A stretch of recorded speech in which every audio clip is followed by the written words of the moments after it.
one very important thing is time management and communication.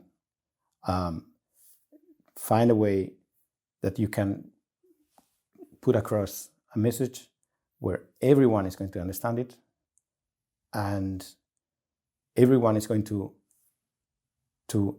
either accept it or be able to comment on it and comment musically.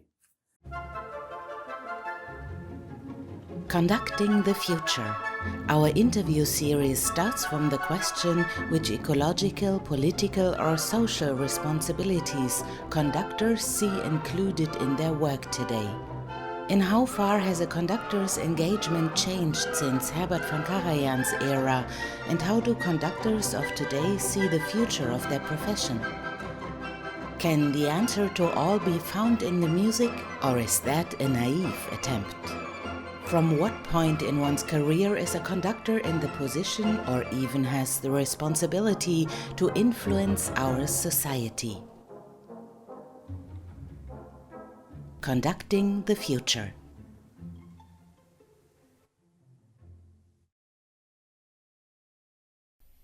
One of the things in this interview series we have been talking about is that it is very difficult, some say impossible, to be a conductor and a professional instrumentalist at the same time. There was a situation in your life when you had to make a decision because you were accepted at the Karajan Akademie of the Berliner Philharmoniker as a clarinetist. At that time, it was very clear I was not going to be a conductor. At that time, I was going to be a conductor before that and after that. But those years were the years where I completely gave up on even thinking of wanting to be a conductor. I had been in Berlin for 2 years by then, and I was talking to my teacher, to Karl-Heinz Steffens, who he himself changed at that time also. He was the first clarinetist in the orchestra, and by the end of my academy time, he left the orchestra, he left the school, the Hochschule, and he went on just be a conductor.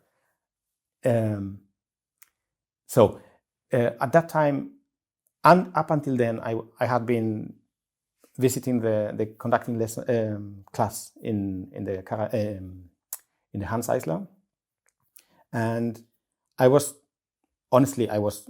clearly thinking. I was talking to my teacher. I want to not give up clarinet, but I want to do conducting too. So I want to study conducting also. And he said, "What do you want me to say? Do it if you want, and then you will see. It's very, very, very time intensive. So you have to study a lot." And I said, "No worries. I will do it. I will do it." And so I started to just unofficially go to the conducting lessons and had some lessons, and I was there every single week listening to all of the other lessons of the other students. And then I did the exam for the Karajan Akademie. I made it. I was inside. And then I said, okay, let's keep this aside for a while. Let's concentrate on clarinet, concentrate on being in this orchestra, play with these amazing musicians, and learn all you can. And what I thought it was going to be no conducting, just playing, it turned to be the best conducting school for me, because I was playing with everyone. I missed Abado, I missed Barenboim, but I played with Zubin Mehta, I played with Osawa, I played with a lot with, of course, with Rattle, Thielemann, Bern Haitink, Peter Ottwosch. I had everyone, and I was playing. I was able to analyze what works, why it doesn't work, why it works, how do they do it, this whole thing. But I didn't. I noticed that afterwards. On these years, I was just going to be a clarinetist, and that was enough. It was for sure enough because I had a lot to practice and a lot to learn. So nobody knew about that from me, no? And just later they knew that I was conducting, and the musicians from the orchestra, they have been always very kind to me and very supportive, and I love all of them.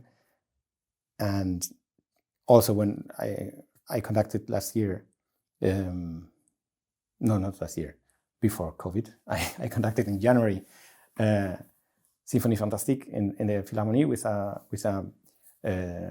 an orchestra there, and there was one of my mentors there, and I told him, I'm going to conduct tomorrow, and he was, I'm so happy that you are developing also that ability, no?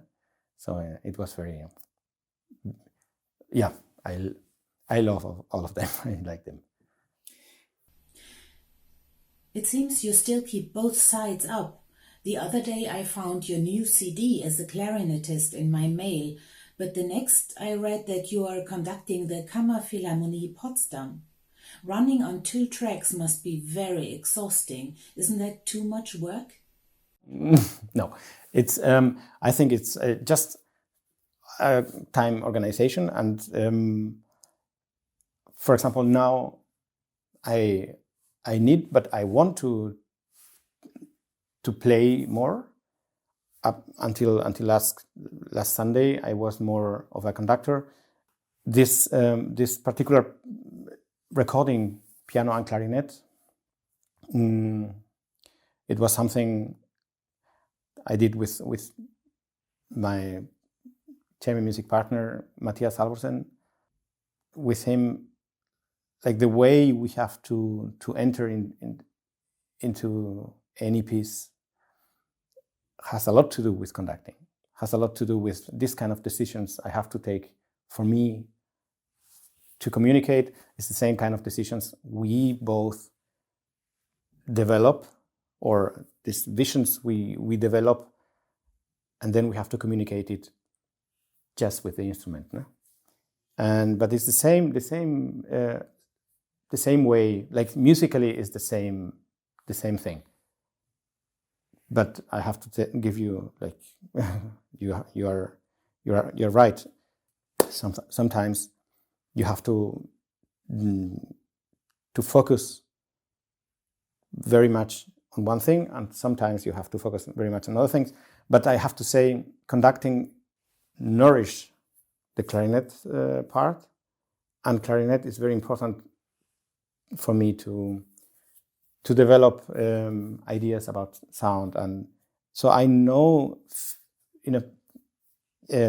from inside, I know how to call it. I know how it feels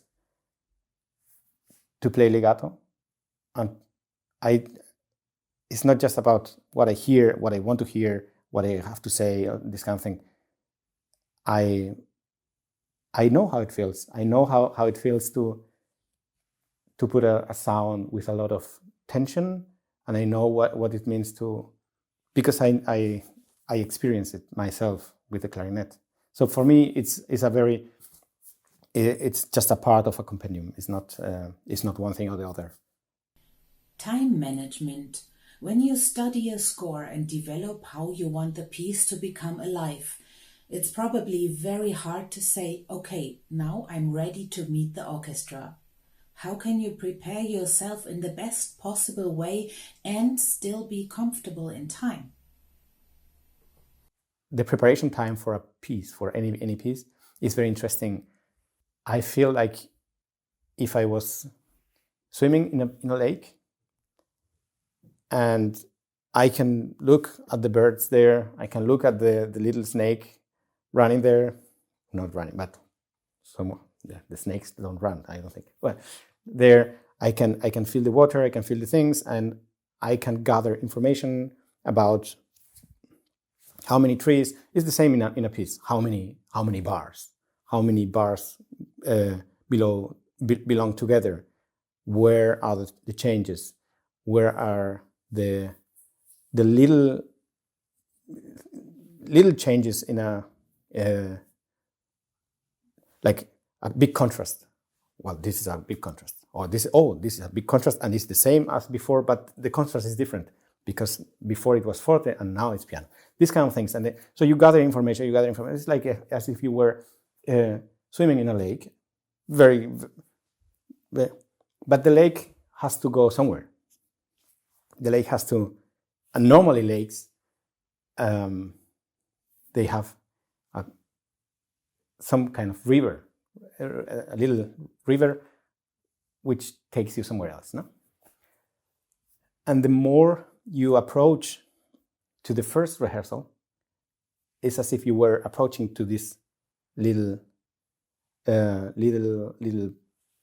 passage, like the river who comes out of the.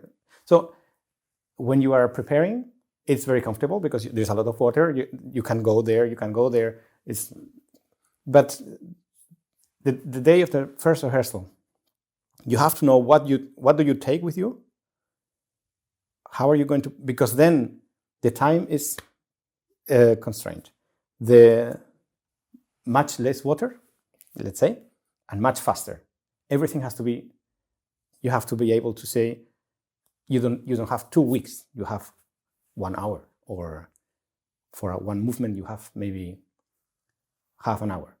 So you have to be able to take everything, and then it goes like, and in this, you are prepared when you are able to navigate this moment, which is just 3 days for one program, for example. No? In the best of the cases, in London, for example, you have 1 day, and then you have the concert the previous day. You have the concert on the day after. So it's, or even in the same day. No? So for that matter, it's I think it's very, very interesting this to be able to distillate everything, every single information, and know, okay, this is the one. This, or sometimes you say, I would like to hear it like this, but you know what? If I hear it differently, I don't think that's very important. But this thing has to be like I want. Now you have this ideal floating. How do you bring all of that across to the orchestra?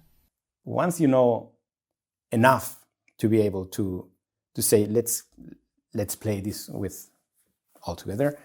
Once you know enough, then you have to make your little plan. Where are you going to start? What are you going to say? What are you going to say in the first day? What are you going to say in the second day? What if they play perfectly on the first day? What do you do with that? What if everything comes your way, and then you don't have anything to say? That can be you can just fail completely. No? That sounds like a situation in which you have to make compromises, but I'm sure there are others. Sometimes the situation gets to a point where you really have the attention of the musicians, and not only enough musicians, but the attention of every single one.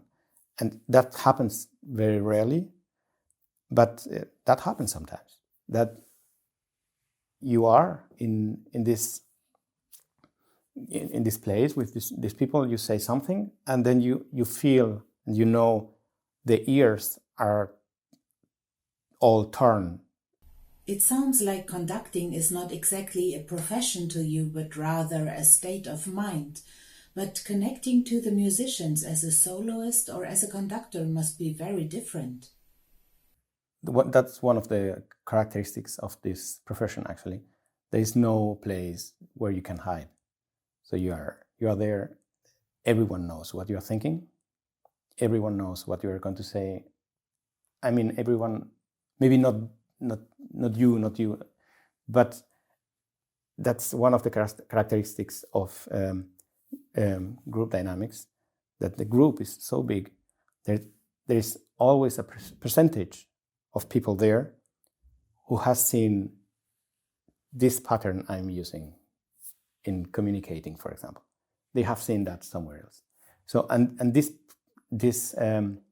particular percentage, although they are not aware, they are unaware that let's say 40% of this group have seen someone saying exactly the same things, or in the same way, or in the same kind of linguistic pattern, or they don't know that. But the group as a group has that's something I heard when I came to Berlin.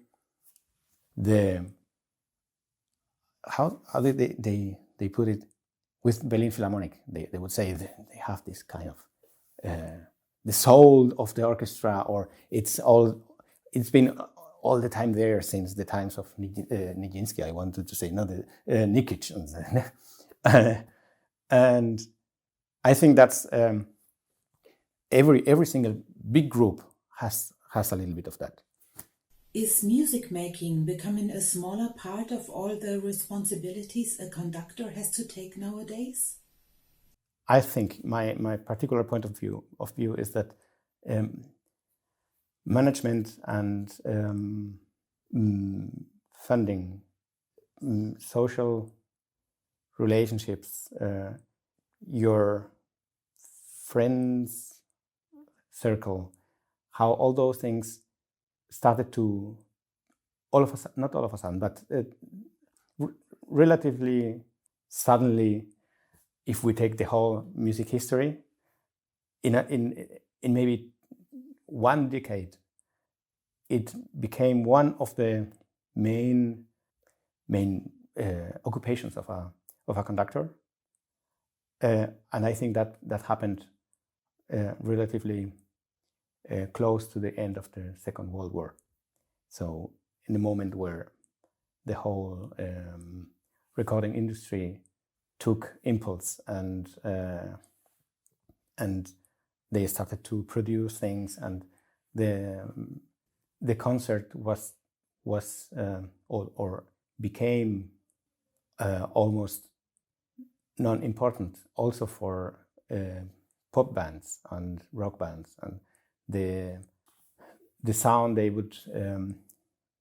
Beatles would produce in the studio was sometimes very difficult to reproduce in a live concert, because they would use overdubs, and so like the whole industry and technique in recording put something on the table which was not there before, because up until then recording was for the radio mainly.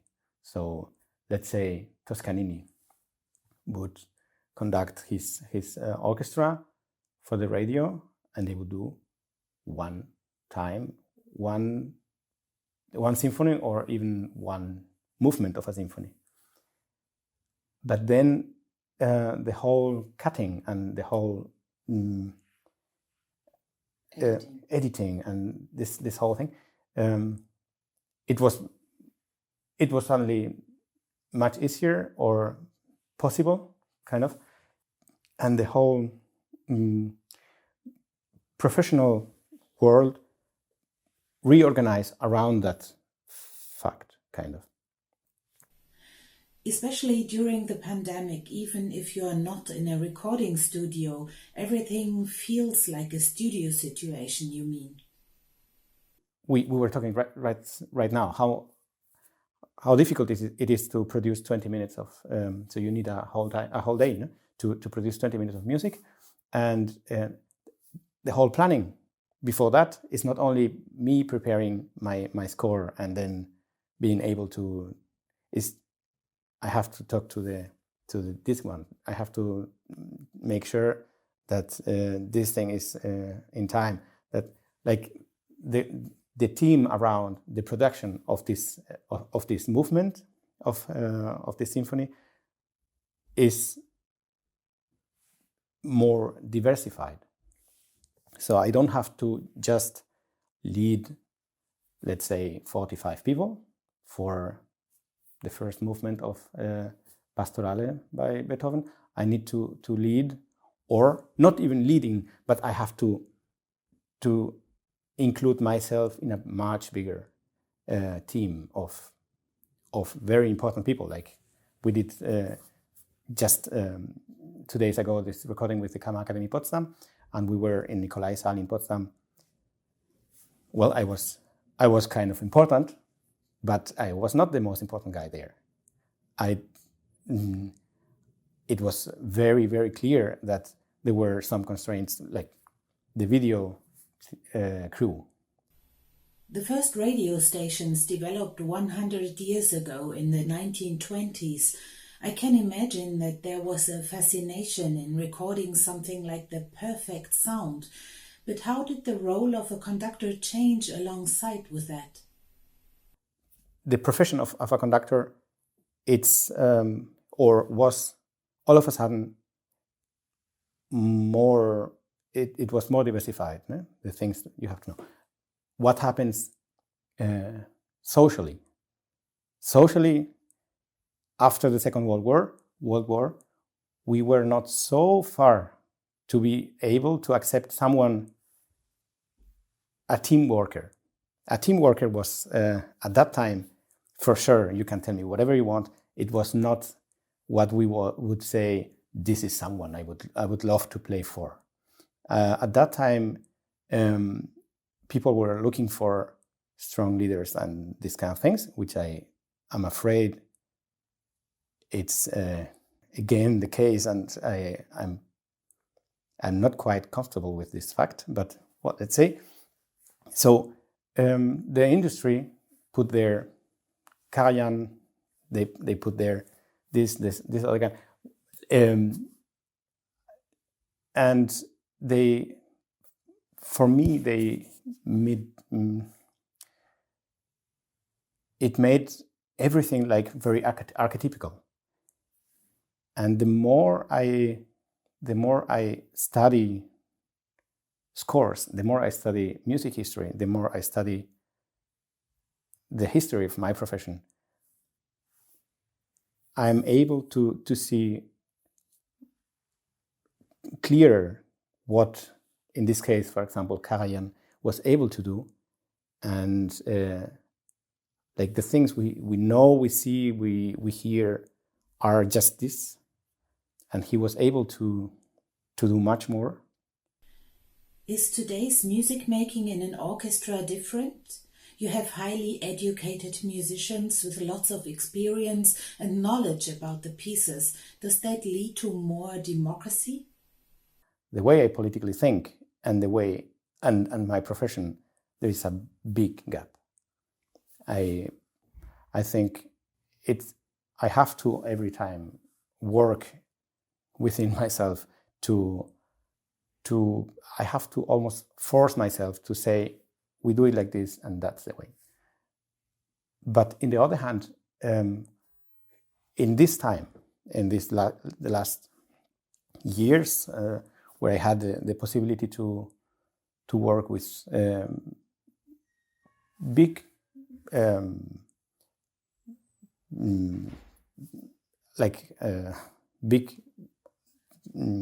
groups of people, I've discovered that one thing is what you think, one thing is your romantic view on history or on politics or whatever, and another thing is what a big group of people really needs from a leader, or just take the way an orchestra is situated on stage. So there's one person a little bit higher. In my case, it's necessary because I am very, very short. But so you have this podium, and then everyone is sitting in a way that they can see both the conductor and the score and the score. One very important thing is time management. and communication. Find a way that you can put across a message where everyone is going to understand it, and everyone is going to either accept it or be able to comment on it, and comment musically, so that I can say, like that. Well, that's not new at all. Eh? Like think of for example, think of misty something, and those are things that almost everybody can relate to. Or think of a very heavy rain, a lot of this, and everyone has at some point has been in a place like maybe you are in the car and starts raining and you don't see quite clear and you hear this sound. So you have this feeling of those things. So you can yourself comment on that image, and sometimes they're just technically clear things. We need to play 20% less, and this 20% is also a very personal thing. What is 20% of me? Is this me or is me? So you don't know, but you can make an individual comment on this instruction. And sometimes I propose, like I sing something and I say, let's play it, boom, so that we have a little bit of resonance, but the beginning is very clear, for example, no? And those are things that are very, very compelling and very, very clear for everyone. No? That sounds really much like from within the orchestra. We have heard already that you learned a lot about conducting from watching while you were in the clarinet group of the Berlin Philharmonics. Do you think both can go together, or conducting at least not without being an instrumentalist? In my case, I've played a lot in orchestras. I've been involved in projects and one whole year with a contract in this orchestra, or I've done my studies here in Berlin in the Hanns Eisler, but I was in the Karajan Akademie too. So I know what it means to be a musician in an orchestra. But in my case, I am not an orchestra musician in the way that I am in an orchestra every single week, and then on the side I conduct a little bit. I continue playing clarinet, but I play clarinet as a soloist and as an ensemble member. So it's a complete different thing. It's not. I'm not part of the social dimension of orchestra playing.